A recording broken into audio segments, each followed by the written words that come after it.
Ya, kecil bukan sembarang kecil. Cebol itu kan berarti cebol. Ya, itu adalah kalimat yang pantas untuk back yang dibilang kecil tapi nggak begitu kecil, cebol nggak begitu cebol, tapi dia punya kekuatan yang sangat-sangat besar sekali. Ya, benar-benar sekali. Dan selamat datang kembali di channel The Newbie Biz.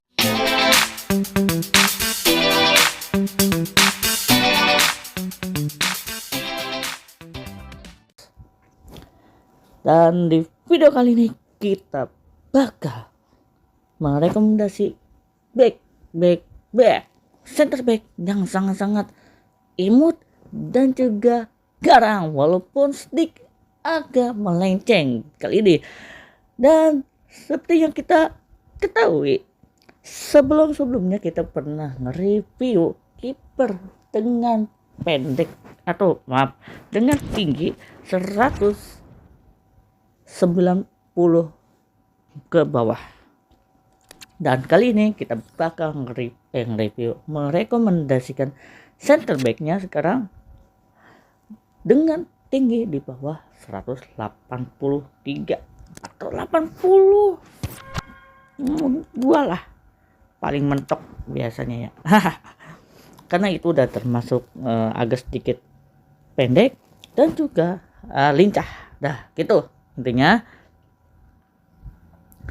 Dan juga di sini pasti kalian mengetahui lah intinya back yang dimaksud siapa aja dan kenapa sih kok bisa se-OP itu, padahal walaupun dia pendek sundulannya juga enak banget loh aslinya. Dan kita langsung aja ke daftar pantauannya di sini. Dan sini ada 15 dan terlalu banyak ini sebenarnya sih, karena kita bakal nge-review sampai tuntas habisnya di sini. Dan sebenarnya sih kita nggak mau bahas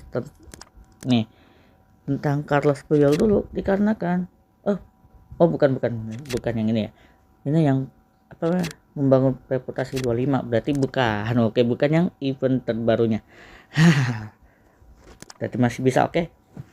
Dan kita mulai dari pertama dulu, ada OPR 1990. Di OPR 19 ini ada dua nama, yaitu ada Fabio Cannavaro dan juga Mark Guehi.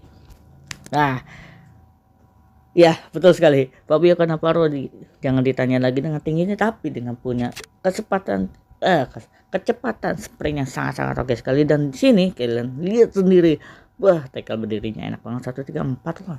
Memang benar-benar oke sih, walaupun dia itu tingginya 176, cuman punya sundul yang sangat enak loh, dan lompatannya ngeri-ngeri sedap, 132. Nah ini ya paling ditunggu-tunggu dari semua back yang ada, apalagi back yang pendek ini pasti kinerjanya rendah tinggi. Ini yang bikin kita enak banget sama back tersebut, itu alasannya. Mark Guehi, jangan kalian tanyakan, ambil aja kalau mau, karena ini udah sangat bagus. Dan juga dia mempunyai tinggi 182, nggak begitu pendek banget dan juga nggak begitu tinggi juga. Dan ini pas-pasan, apalagi untuk seorang back ini ya lumayan oke lah. Dan untuk 108 ada dua nama, ada Inigo Martinez dan juga Carlos Puyol. Dan kita tadi udah lihat sama-sama Carlos Puyol gimana, dan kita langsung aja ke Inigo Martinez. Di sini jangan lupa, cuman kinerjanya agak sedikit kurang, yaitu sedang-sedang, cuman ya ada tight ini nih, Brandon Michael agak sedikit terbantulah daripada nggak ada sama sekali. Untuk statistik yang ditanya ini oke, cuman ya balik lagi dengan kinerja yang begitu, saya kurang mampu menjaminnya, cuman bisa dibilang sedikit worth it dan juga sedikit enggak dibanding dengan Carlos Puyol yang ini. Kita lihat ini sangat worth it sekali sebenarnya, oke. Apalagi dia bisa dimainkan di posisi RP, udah paling enak sih. Berikutnya di 107 ada 1 2 3 4 nama loh di sini. Ada Lian Tuhan, Ronald Koeman, Bobby Moore dan 3 Ricardo Carvajal. Kita langsung ke Lilian Thuram dulu. Di Lilian Thuram ini dengan sprint yang ngacir, wah ini no debat sih, mendingan kalian ambil aja. Gue udah pernah ngelawan, apalagi dia bisa ditaruh di RB dan juga dipakai 3 center back atau 3 back. Wah ini ditaruh di kanan, wah ngacir parah sumpah. Buruan langsung ambil. Lanjut ke Coman. Ini Coman agak sedikit gimana gitu, lebih ke arah CDM enaknya ini.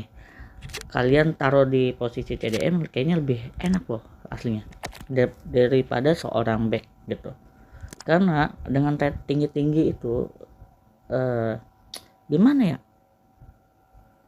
nah gitulah intinya, dia kadang sering maju gitu, intinya gitu aja.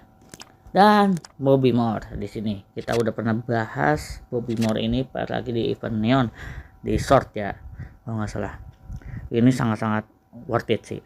Udah, kalian mau ambil aja. Dan ini tackle berdirinya sangat mantap sekali, pengawalannya enak banget buat ketat-ketatnya, seluncurnya juga enak, sundulan apalagi cuman minus di lompatan aja. Namun buat pengawalan ini paling oke, paling top. Dan yang terakhir di 107 ada Ricardo Carvajal di sini. Dan ini nih enak banget sumpah dengan kinerja rendah tinggi.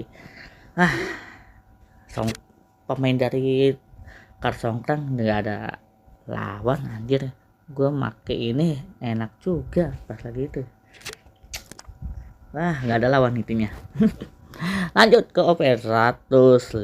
Ada 3 nama di sini, ada Fabio Cannavaro, Nathan Ake dan juga Ivan Cordoba. Fabio Cannavaro jangan ditanya lagi, dia udah intinya udah sangat-sangat oke lah. OP intinya sangat-sangat OP.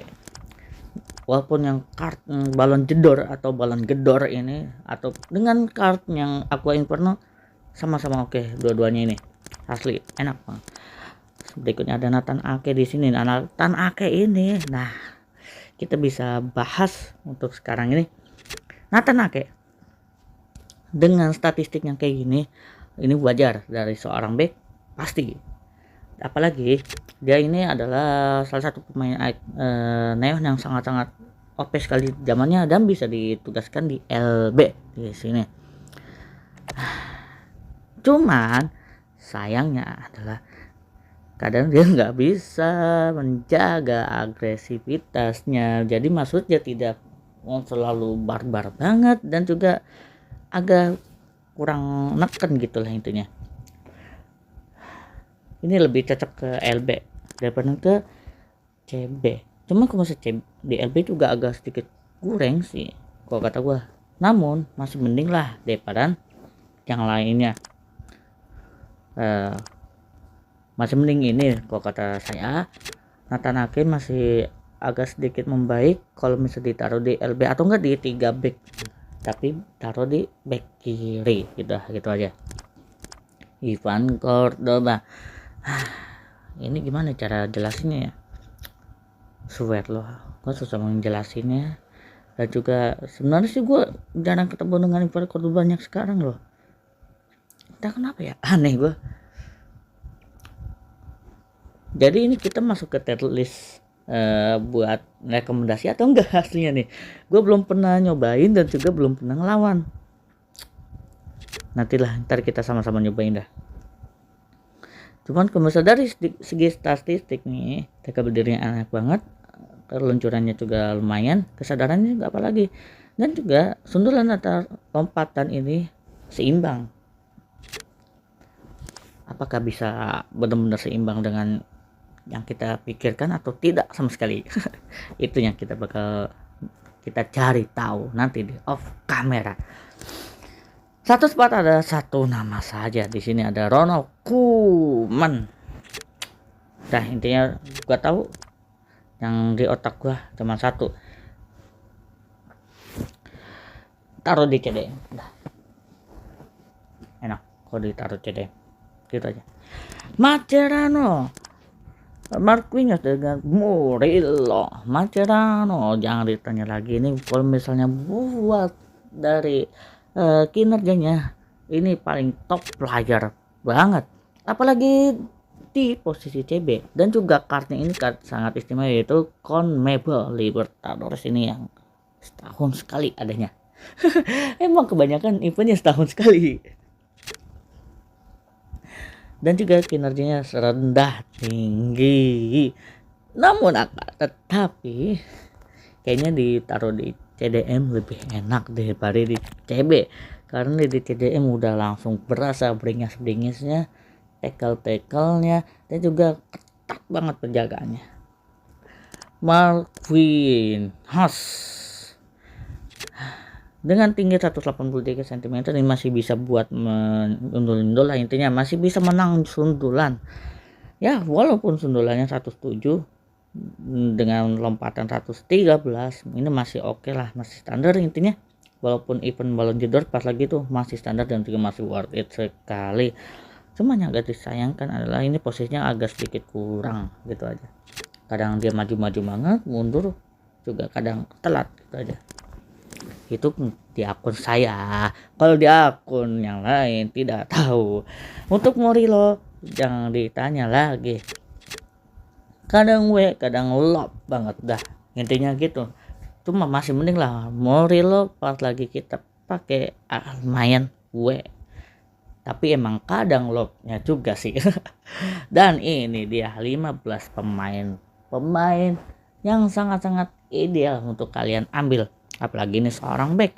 Walaupun back tidak boleh nyampe dekat orang-orang, cuma bagi gua ini tergantung dari kalian sendiri gimana cara pakainya dan juga gimana gameplaynya yang akan kalian gunakan nanti bersama-sama dengan tim kalian sendiri.